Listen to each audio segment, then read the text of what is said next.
Bonjour Nicolas, selon vos propres dires, on a de l'inconsistance au niveau des contacts, on a des balles qui partent directement à droite et on a un manque flagrant de longueur au driving. Donc on va regarder vos vidéos, votre technique pour voir comment améliorer tout ça.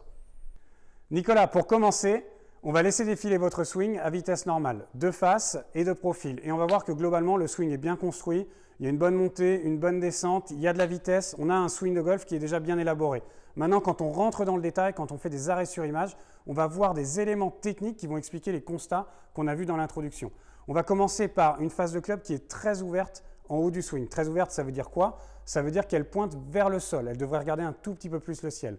Ça va être notre cause. Qui dit face de club ouverte, dit balle à droite. Et votre descente, vous allez essayer de tout faire pour ramener votre balle plus à gauche, en développant un chemin de club extérieur-intérieur et en développant un early release dans cette envie de ramener le club square pour pas que la balle parte trop à droite.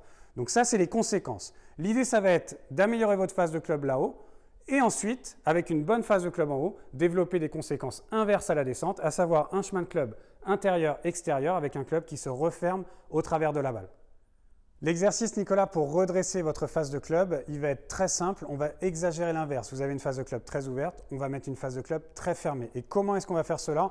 Je vais vous demander de faire beaucoup de swing d'essai en faisant une pause en haut du swing et en travaillant sur votre poignet gauche. Donc, on va faire notre backswing comme d'habitude. Et là, si c'est comme d'habitude, vous avez un poignet gauche qui est ce qu'on appelle en cup avec une phase de club qui est très ouverte, qui pointe vers le sol. On va faire une pause ici de 2-3 secondes et on va, sans bouger les épaules et sans bouger les bras, on va bomber un maximum le poignet en mettant le logo du gant vers le ciel, un peu à l'image d'une position en haut de Dustin Johnson. Donc on reprend, on fait l'exercice, on monte, on a une phase de club ouverte, on fait une pause, sans rien bouger, on bombe le poignet gauche et on fait la descente. On fait ça plusieurs fois. On monte, on bombe le poignet gauche, sans rien bouger, et on fait la descente.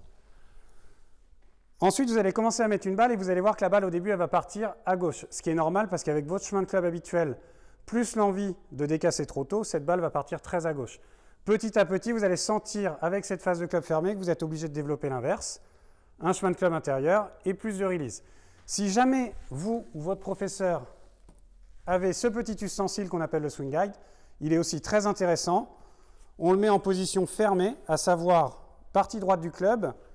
Et ce swing guide, il va nous apprendre à armer le club correctement pour avoir une phase de club square, voire légèrement fermée en haut du swing. Donc, soit en bombant le poignet gauche, soit avec le swing guide, exagérer cette phase de club là-haut pour naturellement rediriger toute la descente.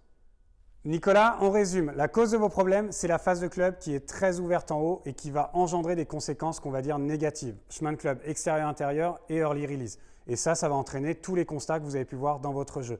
L'idée, c'est par opposition, mettre une phase de club fermée en haut pour devoir développer exactement l'inverse, à savoir du retard, un chemin de club intérieur-extérieur et donc constater des bien meilleures choses dans votre vol de balle. Ça va prendre un peu de temps pour recoordonner. La cause, vous allez la changer assez vite, mais le temps que votre descente se recoordonne, ça prend un peu de temps. Donc beaucoup de swing d'essai, beaucoup de patience, mais vous allez voir, les résultats seront fantastiques. Bon entraînement.